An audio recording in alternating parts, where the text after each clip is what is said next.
श्री राम, जय जय श्री राम, जय श्री राम। जैसे जैसे अयोध्या में श्री राम मंदिर निर्माण और श्री रामलला के प्राण प्रतिष्ठा व दर्शन समारोह का समय नजदीक आता जा रहा है, वैसे वैसे श्रद्धालुओं का उत्साह बढ़ता जा रहा है। अयोध्या से प्राण प्रतिष्ठित पीतक्षतों से भरे कलश को लेकर उत्साहित लोगों ने भव्य शोभायात्रा निकाली गई। शोभायात्रा में बड़ी संख्या में महिलाएं भी शामिल हुई। पलवल के प्राचीनतम पंचवटी मंदिर से पूज्य महामंडलेश्वर कामता दास ने शोभायात्रा को अपना आशीर्वाद प्रदान करते हुए रवाना किया, जो शहर के मुख्य बाजार से होते हाउसिंग बोर्ड कॉलोनी स्थित शिव मंदिर तक पहुंची। अयोध्या में श्री राम जन्मस्थान मंदिर के लिए संघर्ष का सैकड़ों वर्षों का इतिहास रहा है। मंदिर निर्माण के लिए लाखों लोगों ने अपने प्राणों की आहुति दी है। श्री राम जन्मभूमि स्थान पर बने प्राचीन का मंदिर को तोड़कर उसे स्थान पर बाबरी ढांचा खड़ा किया गया था। 80 के दशक में इस मंदिर को लेकर पूरे देश में खूब बड़ा आंदोलन चलाया गया, जिसके नतीजे में 6 दिसंबर 1992 को विवादित ढांचे को ढहा दिया गया था। उसके बाद लंबे अदालती केस में श्री रामलला विराजमान के अस्तित्व को मानते हुए अदालत मंदिर पक्ष में फैसला सुनाया था, जिसके बाद देश में खुशियां मनाई गई। मंदिर के पक्ष में फैसला सुनाए जाने के बाद श्री राम मंदिर निर्माण कार्य बड़े तेजी से किया गया। श्री राम मंदिर निर्माण संघर्ष से जुड़े हुए बुजुर्ग शिवचरण गोयल एवं महामंडलेश्वर कामता दास ने 80 के दशक से लेकर के बाबरी ढांचे की लड़ाई लड़े जाने तक का इतिहास याद करते हुए बताया कि यह हमारे लिए बड़े सौभाग्य की बात है, जो हम भगवान श्री राम के मंदिर का निर्माण होते देख रहे हैं। शोभायात्रा में संघ विचार परिवार के अनेकों संगठनों के पदाधिकारी और कार्यकर्ताओं ने हिस्सा लिया। राष्ट्रीय स्वयंसेवक संघ के जिला सह संचालक केपी सिंह, जिला कार्यवाहक त्रिलोक चंद तथा सह जिला कार्यवाह नवीन शर्मा, महेंद्र गर्ग, भाजपा जिला अध्यक्ष चरण तेवतिया, महासचिव राजेंद्र बैंसला, वीरपाल दीक्षित, बजरंग दल के प्रदेश संयोजक भारत भूषण, अखिल भारतीय ग्राम पंचायत के प्रदेश उपाध्यक्ष गुरुदत्त गर्ग, मुकेश तेवतिया आदि कार्यकर्ताओं ने हिस्सा लिया।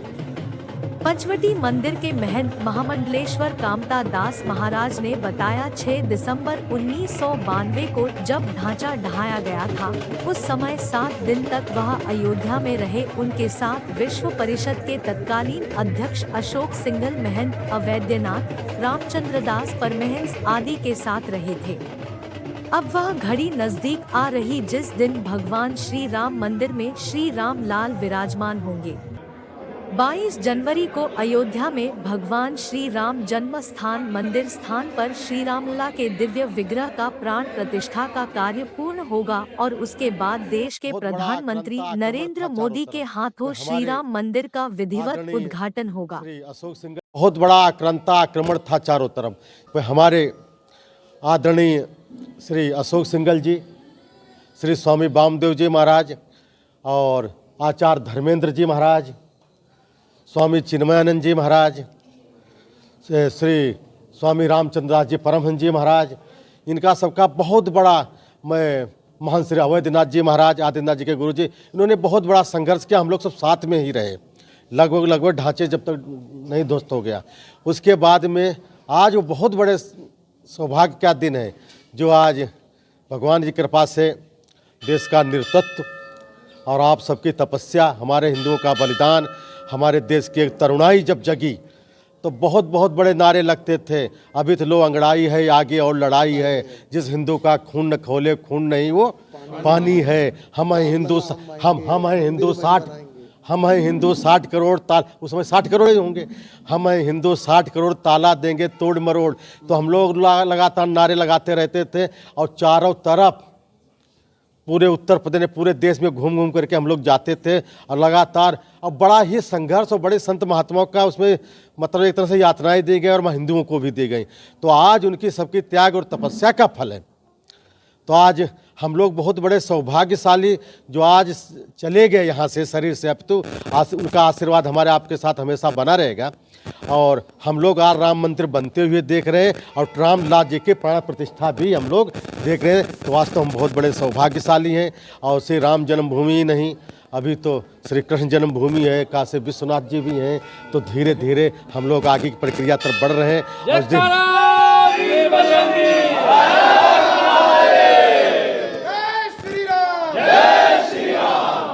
तो अभी हम इस आगे प्रक्रिया के ओर बढ़ रहे हैं। अभी हमारे रामलला जी विराजमान यहाँ पर होंगे और आदरणीय हमारे देश के जो है प्रधानमंत्री जी वहाँ पर पहुँचेंगे। तो वास्तव में आज एक हम लोग सनातन धर्म की ओर बढ़ रहे हैं।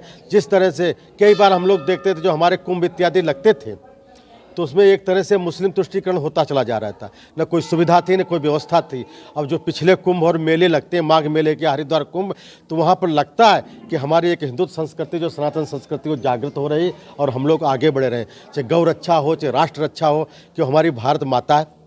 तो उसके लिए हम लोग सब बढ़ चढ़ के भाग ले रहे हैं। और वास्तव में एक दिन वो होगा जो एक हम लोग ये जो हिंदू राष्ट्र की परिकल्पना लेकर के चल रहे हैं, अवश्य में वो हम लोगों को सौभाग्य प्राप्त होगा। वास्तव में हम बड़े सौभाग्यशाली जो है आज राम मंदिर की ठाकुर जी की प्राण प्रतिष्ठा होते देख रहे हैं। और भगवान ठाकुर जी की और कृपा हुई, कृष्ण जन्मभूमि भी देखेंगे। और काशी विश्वनाथ जी तो वहाँ पर स्वयं भगवान विराजमान ही, कभी ज्ञान व्यापी मस्जिद नहीं होती और ये मस्जिद कहना ही एक विवाद है। तो वहाँ पर स्वयं काशी विश्वनाथ शंकर जी विराजमान हैं। तो धीरे धीरे करके और भी बता देते हैं। हम भी बीच में माउंट आबू गए थे, आप भी थे साथ में कई साल पहले। तो हमारे जैन मंदिर इत्यादि थे, तो वहाँ पर मूर्तियाँ टूटी हुई पड़ी थी। जैसे हम ओंकारेश्वर आप दर्शन करने जाओगे, जल्दी देर तो नहीं हो रही, जैसे आप ओंकारेश्वर दर्शन इत्यादि करने जा रहे होंगे तो वहाँ सामने देखेंगे ज्योतिर्लिंग के सामने तो मूर्तियाँ टूटी हुई। तो हमारे लगभग देश के 3,500 से 4,000 मंदिरों का इन्होंने विध्वंस किया। तो धीरे धीरे हम लोग जो भारत की तरुणाई अब जाग चुकी है, धीरे धीरे एक एक करके नहीं 10-10, 100-100 करके एकदम हम लोग ले लेंगे। इतना ही कह करके मैं अपनी वाणी को विराम देता हूँ। जय श्री राम। जय श्री राम। मेरा नाम ज्योति शर्मा है। आप जिस यात्रा में, कलश यात्रा में शामिल हुई है, इसका प्रयोजन यात्रा कहाँ से कहाँ तक आई है? ये पंचवटी मंदिर से हुड्डा में एक शिव मंदिर है, वहाँ तक आई है। इसका मेन रीज़न ये था कि अयोध्या से राम मंदिर से जो अक्षित चावल आए हैं उनके लोगों में वितरण करना और लोगों को धर्म के बारे में ज़्यादा से ज़्यादा बताना और ज़्यादा से ज़्यादा उस धर्म पुण्य का लाभ उठाना। आपने भी कलश उठाया? हाँ जी। क्या महसूस हुआ? हमें अपने धर्म के लिए बहुत अच्छा महसूस हुआ कि हम इस काम के लिए भगवान ने अपने लिए अपने भक्तों में हमारी गिनती रखी और हमें धर्म का लाभ उठाने का बहुत अच्छा महसूस हुआ। रामलला विराजमान होने वाले हैं, ये मेरा सौभाग्य है कि मैंने 25-30 साल संघर्ष में लगाए और लगाने के बाद मैं दर्शन करूंगा अब रामलला के जा कर के। वहाँ भी अयोध्या भी मैं गया, आपको पता है सब कि वहाँ पे भी मैं हमारे लोगों ने गिरफ्तारियाँ दी, सब संघर्ष किया। यहाँ के बारे में सबको ये जानते ही है, आप जिक्र है, तो ये बहुत अच्छी बात है। इतनी प्रसन्नता की बात क्या होगी इससे ज़्यादा कि भगवान राम के हम प्रत्यक्ष और उसमें मंदिर में बना के दर्शन करेंगे। 30 साल पहले कहें तो 80 के दशक में जिस तरह का जो माहौल था उस पर थोड़ी बहुत ज़बरदस्त बदलाव हुआ है। बल्कि कहना चाहिए राजनीति आ जाती है बीच में कि मोदी जी के आने के बाद हम हिंदुत्व कहने में, हिंदू अपने आप को कहने में ज़्यादा गौरव प्राप्त हुए हैं। हमको एक एक आदमी को उठा के लाना पड़ता था, किसी भी, चाहे पादुका यात्रा रही हो, चाहे रथ यात्रा रही हो, चाहे जल यात्रा रही हो, सब यात्राओं में हम लोग आते थे, लोगों को बुलाते थे, तब आकर आते थे। चाहे शिला पूजन रहा हो, सब में मैं संयोजक रहा हूँ। राम जन्मभूमि आंदोलन संघर्ष समिति का आपको मालूम ही है बात। तो ये तो बड़ी भाग्य, मतलब मेरे भाग्यशाली हैं हम जो भगवान रामलला के साक्षात दर्शन होंगे। वैसे 5-6 दफ़े 7 दफ़े गया हूँ मैं वहाँ पे। ये तो हमारा बहुत सौभाग्य है कि हम भगवान राम के साक्षात उनका जो बन रहा है मंदिर, उसमें भव्य मंदिर में हम दर्शन करेंगे। और ये मेरा सौभाग्य रहा है कि मैं उस 6 तारीख के दिसंबर का साक्षी हूँ, प्रत्यक्ष। वहाँ 7 दिन रहा था, मेरे साथ 60 आदमी थे लगभग जो स्वयं सर के यहाँ से गए थे और हम वहीं रहे 7 दिन तक। और हमने वहाँ उसके पहले भी कई बार गया, सत्याग्रह भी किया। महंत श्री रामचंद्र दास जी के नेतृत्व, परमहंस रामचंद्र दास जी के नेतृत्व में भी मैंने वहाँ सत्याग्रह किया था और जेल भी गए थे वहाँ, जो सिर्फ एक दिन का काट के आ गए थे। और दूसरा जब आंदोलन हुआ उसमें भी मैं 15-20 दिन मुरादाबाद रह के आया था।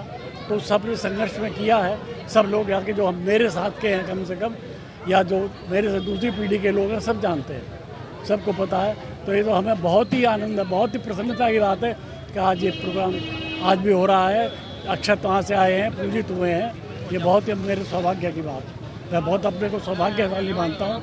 भगवान राम के अब साक्षात दर्शन करने में जाऊँगा 22 के बाद, जब वहाँ का रामलला का प्राकोटोत्सव हो जाएगा, उसके बाद मैं जाऊँगा। ये जो कार्यक्रम था, जैसा कि हमने संदेश के बैनर लगा के बताया है कि 500 वर्षों के बाद अयोध्या में श्री राम जन्मभूमि पर रामलला विराजमान हो रहे हैं। हम वो सौभाग्यशाली पीढ़ी हैं कि लाखों लाख लोगों ने बलिदान दिए, शहादतें दी, और वो राम मंदिर को नहीं देख पाए बनते हुए, हम राम मंदिर को देख रहे हैं बनते हुए। तो उसी रामलला मंदिर जो विराजमान होने वाले हैं, उनकी प्राण प्रतिष्ठा है 22 जनवरी 2024 को। 17 जनवरी 2024 से अनुष्ठान प्रारंभ होंगे और 22 जनवरी को संपन्न होंगे। और देश के यशस्वी प्रधानमंत्री उसमें मुख्य यजमान रहने वाले हैं। तो उसी के निमित्त अयोध्या जी से पूजित अक्षत पलवल की धरती पर भी आए। जिस प्रकार संपूर्ण भारतवर्ष के प्रत्येक गांव में, प्रत्येक घर तक वो निमंत्रण के अक्षत पहुंचाए जाएंगे। हम बहुत सौभाग्यशाली हैं कि वो पीले अक्षत भी हरियाणा की धरती पर सबसे पहले आए पानीपत में, और उसके पश्चात प्रत्येक ज़िले में गए। इसी प्रकार पलवल ज़िले में वो अक्षत आए। हमने उन अक्षतों को श्री पंचवटी धाम, जो कि हमारे यहाँ बड़ा मंदिर है, वहाँ ले जाकर वहाँ महामंडलेश्वर जी से उनका पूजन कराया। और माता बहनें भारी मात्रा में संख्या में वहाँ से, और भाई बहन सभी लोग, हम एक यात्रा के रूप में, शोभा यात्रा के रूप में हाउसिंग बोर्ड के सामने शिव मंदिर है, वहाँ पर उन अक्षतों को लेकर आए हैं, उनको स्थापित किया है। और अब आगामी जो योजना है उसके अनुसार हम उनको प्रत्येक गांव के प्रत्येक घर तक पहुंचाएंगे। और सब जितने भी हमारे सामाजिक और धार्मिक संगठन हैं, उनको साथ लेकर समाज के जो व्यक्ति गणमान्य व्यक्ति हैं, उनको भी साथ लेंगे, आमजन को भी साथ लेंगे। और प्रत्येक घर तक, जिस प्रकार निधि समर्पण अभियान हमने चलाया, उसी प्रकार इस अभियान के तहत हम 1 जनवरी से 15 जनवरी तक घर घर जाकर अक्षतों को पहुंचाएंगे।